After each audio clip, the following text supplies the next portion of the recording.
Bonsoir à tous. Le porte-parole du Parti socialiste et l'invité du 20h, Abdoulaye Wilane, bonsoir. Bonsoir, M. Khan. Faut-il dissoudre l'Assemblée nationale à la suite des nombreux incidents, parfois violents, notés depuis l'ouverture de la session parlementaire actuelle? Il me semble que parler de dissolution de l'Assemblée nationale participe d'une démarche excessive. Ce qui se passe à l'Assemblée nationale, ce n'est pas la manifestation d'une crise à l'Assemblée nationale. Il est vrai que le sentiment de crise a tendance psychologiquement à peser plus sur le moral que la crise elle-même. En réalité, de quoi il s'agit? Il s'agit de deux fractions, de deux tendances du PDS et ses acolytes qui s'opposent et qui s'affrontent, qui n'ont pas pu réussir à régler leurs problèmes en interne ou dans les plages de convergence qui pouvaient leur permettre de s'accorder sur quelque chose et qui, dans une stratégie politique savamment déroulée, vous savez que le PDS est un parti qu'on a toujours dit qu'il était congénitalement lié à la violence. Et aujourd'hui, il cherche à nous faire oublier les vrais problèmes. Ce n'est pas que des députés du PDS qui se querellent. Il y a aussi des députés de la majorité qui sont entrés dans la danse. Non, il y a le PS approuve ce qui se passe à l'Assemblée nationale? Non, vous savez, le Sénégal n'est pas un pays comme ça qui n'a rien à voir avec ce qui se passe dans le monde. Regardez, dans les plus grandes démocraties, il arrive que des incidents comme ça, ou même des incidents plus graves que ça, aient lieu. Mais ce que je veux dire, c'est que dans le cas d'espèce, c'est le PDS et ses acolytes qui nous ont menés dans ces situations qui consistent à vouloir perturber les travaux à l'Assemblée nationale, et ça donne ce que ça donne. Mais en réalité, le PDS a réussi là, de manière extraordinaire, à nous faire oublier la nécessité de poursuivre la traque des biens supposés mal acquis. Le PDS a réussi là à nous désorienter par rapport au débat qui aurait dû se tourner ou se dérouler autour de la loi de finances rectificative, autour du projet de budget qui est à l'étude, autour même des questions liées à la rentrée scolaire, autour des questions liées au PUDC, etc., etc. Vous, majorité, vous vous laissez distraire? Non, les Sénégalais, non, la majorité a pris des dispositions, des mesures qui ont amené les saboteurs à être mis hors état de nuire. Et ils ont continué à travailler. Maintenant, les travaux en commission technique se déroulent. Je pense que, en tout cas, l'invite que je fais, c'est de suggérer à nos compatriotes députés de penser au peuple sénégalais et de mériter ce pourquoi ils sont à l'Assemblée nationale. Ils n'ont qu'à faire le travail dans les commissions techniques en évoquant les questions, en posant les questions les plus pertinentes et en adoptant ce qui est à même d'abréger les souffrances sénégalais. Voilà ce qu'il faut. Maintenant, la classe politique en général, le Parti socialiste invite tout le monde à assainir les mœurs politiques. On doit pouvoir être en mesure de nous opposer sur la base d'un débat d'idées et non pas sur la base d'une violence qui ne se justifie pas. Souvenez-vous, M. Khan, en 2000, lorsqu'Abdoulaye Wade a été élu, il avait en place une assemblée majoritairement composée de socialistes. Oui. Si nous avions la même culture, le même comportement que ces gens du PDS aujourd'hui, ainsi que leurs acolytes, mais qu'allait devenir le Sénégal en 2000? Mais sauf qu'une assemblée a besoin aussi d'une opposition en son sein, une opposition crédible. Or, vous donnez l'impression, à certains en tout cas, vous du pouvoir, que vous ne voulez pas d'une opposition crédible à l'Assemblée nationale. Écoutez, M. Khan, plus la démocratie sénégalaise, plus nous vivrons dans la démocratie, plus il y aura des alternances, plus nous allons aller vers l'assainissement des mœurs politiques. On aura un débat d'idées apaisé, axé sur des questions sociétales, argument contre argument. Nous avons dans l'opposition actuellement à l'Assemblée nationale des hommes et des femmes qui ont été aux responsabilités. Alors, en face, nous avons des hommes et des femmes qui ont été aux responsabilités, qui ont été dans l'opposition et qui sont aujourd'hui en situation d'exercer le pouvoir. Alors, qu'y a-t-il de mieux que cette situation-là pour avoir un débat d'idées?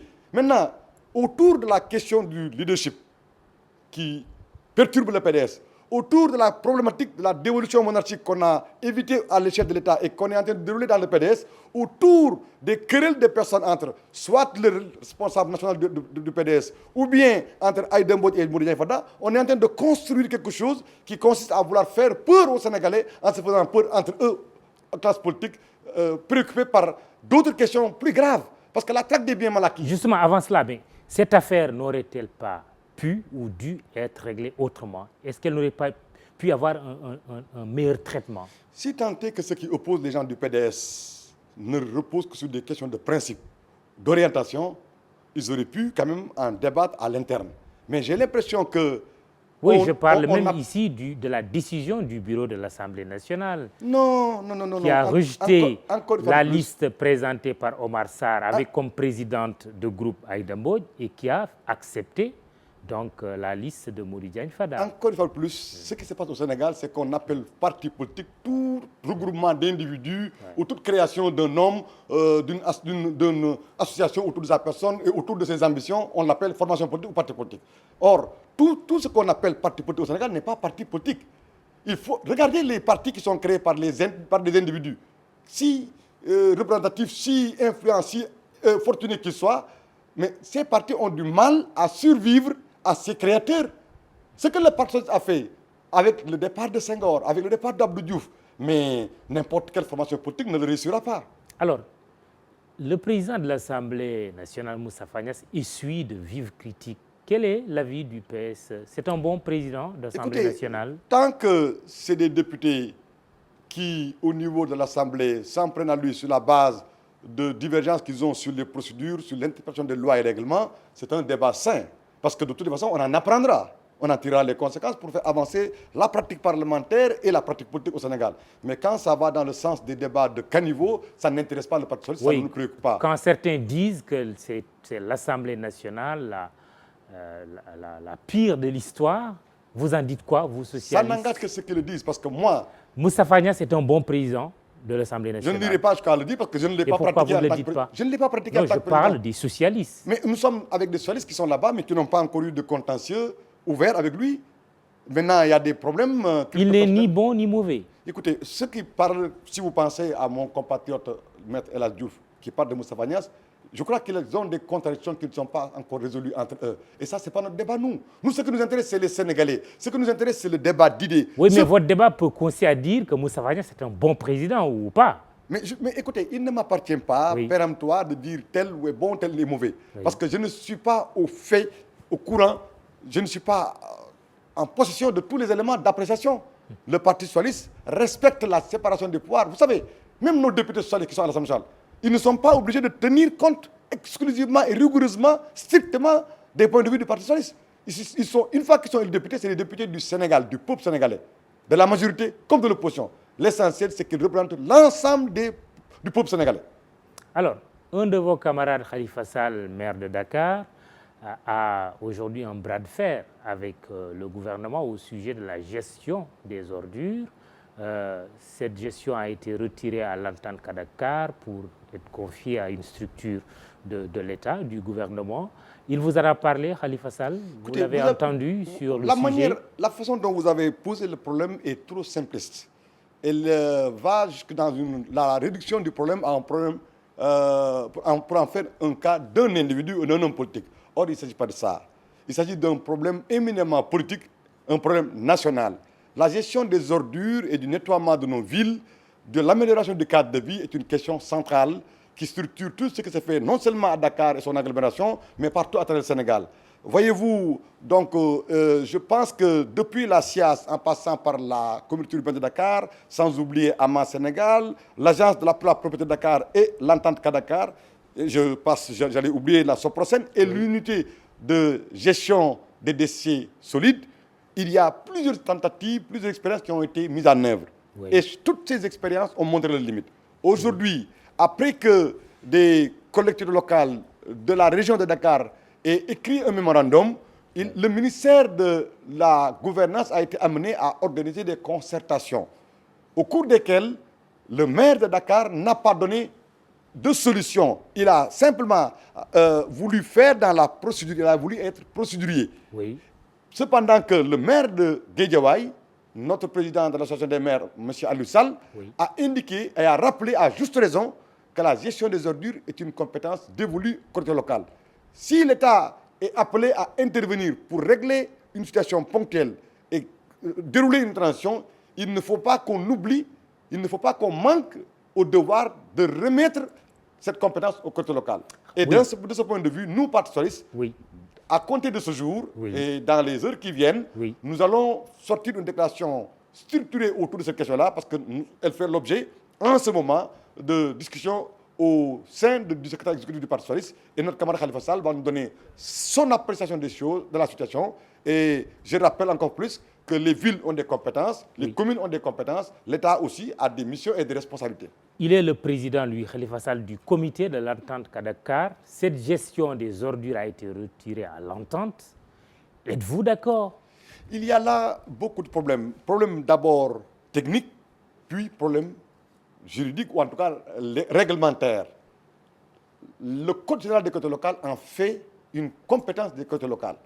Mais dans le cadre de la solidarité nationale, dans le cadre de la politique de la nation qui est définie par le chef de l'État et qui est mise en œuvre par le gouvernement et mission confiée au gouvernement à laquelle contribuent les collectivités locales, il est tout à fait normal que le ministère s'y intéresse parce que saisi par des collectivités locales, notamment de Rufisque, la ville de Pikine a donné son point de vue, la ville de Guédiawaye a donné son point de vue. Dakar est dans une position pas attentiste, mais dans une position de procédurier. Nous avons structuré une réflexion là-dessus. Nous allons la partager de manière inclusive.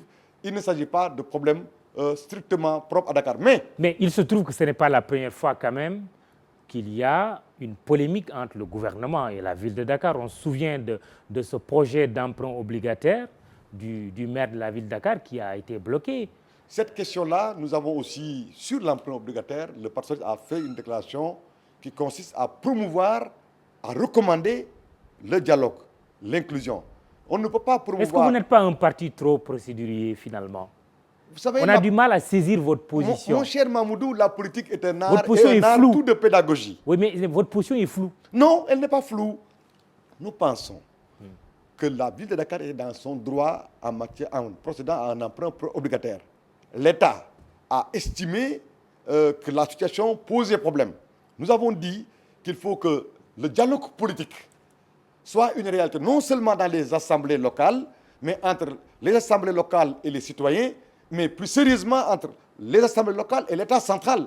Parce que le développement de ce pays sera issu de la marche sur deux pieds, le pied de la décentralisation et le pied de la déconcentration qu'il faudra mettre en œuvre. Et je voudrais quand même, sur cette question relative à l'enlèvement des ordures, rappeler qu'il y a une injustice qu'il faut quand même corriger. Oui, laquelle? De l'indépendance à nos jours, ce que l'État met comme argent du contribuable dans le nettoiement de Dakar, l'État ne le met pas ailleurs. On me dira que Dakar, c'est la capitale. Mais l'unité de gestion des déchets solides, dans le cadre du PIDC, est en train aujourd'hui de nettoyer toutes les villes du Sénégal avec j'allais dire même des bourtilles. Oui. Si on ajoutait maintenant les moyens qui étaient dévolus à Dakar et qu'on faisait des réformes comme nous l'indiquons dans le cadre de la position du Parti socialiste, vous verrez que notre pays s'en sortira. Mais en tout état de cause, l'enlèvement des ordures, le nettoiement de nos villes ne pourra se régler qu'avec l'implication et la responsabilisation des collectivités locales. On peut y associer, c'est normal, c'est souhaité, le secteur privé. L'État doit pouvoir y mettre quelque chose au nom de l'international et de la solidarité nationale. Parlons du référendum à venir. Beaucoup de positions sur cette question aussi. Mai 2016, c'est l'option du président de la République. Certains partis, y compris membres de la coalition au pouvoir, pensent que ce référendum devrait se tenir en fin 2015. Le Parti socialiste a-t-il délibéré sur cette question? Le Parti socialiste avait très tôt souhaité que le référendum se tienne avant la fin de l'année 2015, parce que nous pensons que... C'est toujours votre position? Non, maintenant elle a évolué. Pourquoi elle a évolué? Non, en toute loyauté, nous avons donné notre point de vue. Oui. Mais celui qui a le dernier mot, celui qui est à l'initiative, a indiqué la date à laquelle il va tenir le référendum. Pour nous, le débat est clos.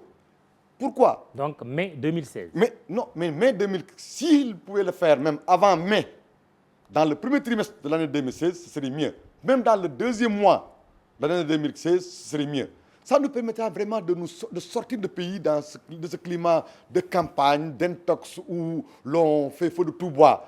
Et que nous ayons les coups de franche, que tout le monde sache de quoi est-ce qu'il s'agit et à quoi est-ce qu'on est invité. Pour que vous, socialistes, parveniez aussi à vous décider si vous allez présenter un candidat pour votre parti ou soutenir la candidature du président sortant Macky Sall. Mon cher Mamoudou, oui. Sans vouloir verser dans la campagne électorale permanente, je vais vous dire que de toutes les façons, quel que soit Alpha, le Parti socialiste aura un candidat, quelle que soit la date. Maintenant, lequel, sous quelle forme, le candidat d'un parti, le candidat d'une coalition, je ne sais pas. Parce que cette question n'est pas encore à l'ordre du jour. Mais ce que je veux dire sur le référendum, on ne peut pas aller à un référendum sans des préalables. Tout le monde sait que les Sénégalais sont en attente de l'offre qui va faire le menu, en tout cas le contenu du référendum. Le président de la République est en train de faire des consultations. Il avait commis la scénerie que préside notre compatriote, le très valeureux Amadou Mahtar Mbow. D'ailleurs, en parlant d'Amadou Mahtar Mbow, ma pensée va vers tous ces grands Sénégalais qui ont mérité de nous et qui ont rendu d'éminents services au Sénégal. Et je les salue avec respect. Je reviens donc sur ce processus. Et la scénerie a fait des conclusions. Certaines de ces conclusions, issues notamment des assises nationales, font l'objet d'un consensus. D'autres n'ont pas fait l'objet de consensus et ils ont fait des propositions de formulation. Il n'est pas dit que tout ce qui est proposé au président de la République arrange tout le monde ou arrange tout le régime ou tout le peuple sénégalais. Nous verrons les points sur lesquels il n'y a pas de contentieux, il n'y a pas de contradiction. Et sur cette base-là, une fois qu'on saura quand est-ce qu'on aura un référendum, et quel va être le menu ou quelle va être l'incidence ou la conséquence d'une réponse allant dans tel ou tel sens, on ira à des élections. Et quand on ira à des élections, nous, Parti socialiste, nous avons des procédures régulières et assez huilées. Et nous pour ferons vous, oui, ce que nous devrons faire pour avoir une position qui sera portée à l'attention du Sénégal. Et pour vous, le rendez-vous avec les Sénégalais pour la prochaine présidentielle, 2017, 2019? Personne ne sait pour le moment. Vous savez, dans cette question-là aussi, il faut que les uns et les autres se souviennent de ce qui se passe. Le président de la République a prêté serment après avoir été élu. Nous sommes régis par une constitution et des lois et règlements. Oui. Le problème, c'est de savoir qu'est-ce qui est le plus important. Est-ce que la constitution est plus importante que son engagement, l'engagement ou la promesse électorale? Oui. Est-ce que le serment que le président a prêté est plus important que la promesse électorale? Est-ce que les lois et règlements sont plus importants que l'engagement électoral? La réponse à vos questions. Écoutez, moi, il ne m'appartient pas de donner ici et maintenant une réponse. Ceux qui doivent donner une réponse, c'est le conseil parce qu'il y a eu des pratiques. En 2001, on a eu quand même un cas d'école. Abdoulaye Wilane, le Sénégal est toujours un pays pauvre. Qu'on fasse partie des 25 derniers ou des 30 derniers, c'est qu'on est pauvre. Vous appartenez au pouvoir, ce n'est pas un classement élogieux, écoutez, n'est-ce pas? Mamoudou, moi je ne fais pas partie des Sénégalais, oui, de ces Sénégalais qui boudent leur plaisir ou qui ont honte de la réalité. Le Sénégal est un pays pauvre, oui, un pays très pauvre même et endetté. Un pays pauvre, endetté. Alors, où est le problème? C'est parce qu'il y a... Là, vous êtes en contradiction avec le président de la République. Je ne suis pas en contradiction avec le président de la République. Au contraire. Qui se désole qu'on classe le Sénégal parmi les pays les plus pauvres. Ce débat-là, il a raison. Je vais vous dire pourquoi il a raison. Décidément. Voilà. C'est quoi votre position? Non. Par respect aux Sénégalais qui m'écoutent, oui, et qui chaque jour vivent, rencontrent, apprécient ce qui est fait par le gouvernement, les efforts. Je ne peux pas ne pas dire que le Sénégal, le président a raison. Et ensuite, on est pauvre par rapport à quel pays? Par rapport à quelle pratique en cours dans le monde? On fait partie des 30 derniers. Comment? Des 30 derniers. Mais et alors? Ça, c'est clair, non? Mais à quoi sert d'être 50e, 60e ou 25e? Il faut se battre pour faire partie des meilleurs. Justement, c'est parce qu'il y a des problèmes, oui, c'est parce qu'il y a des défis à relever que Macky Sall a dit aux Sénégalais, j'ai une offre. Dans son offre, on voit aujourd'hui les bourses familiales de sécurité. On voit aujourd'hui les efforts qui sont faits pour maîtriser l'inflation. On voit aujourd'hui ce qui est en train d'être fait dans le cadre de la couverture maladie universelle. On voit ce qui est en train d'être fait dans le cadre du PUDC. On voit l'offre programmatique qu'il a eu à faire aux Sénégalais pour réformer beaucoup de secteurs. Et tout cela est contenu dans le cadre du plan Sénégal émergent. Alors, qui dit mieux? Notre beau pays, le Sénégal. Merci, Abdoulaye Wilane, porte-parole du Parti socialiste. Et c'est possible. C'est fini pour ce soir. Demain, rendez-vous avec Antoine Diouf. Merci, bonsoir.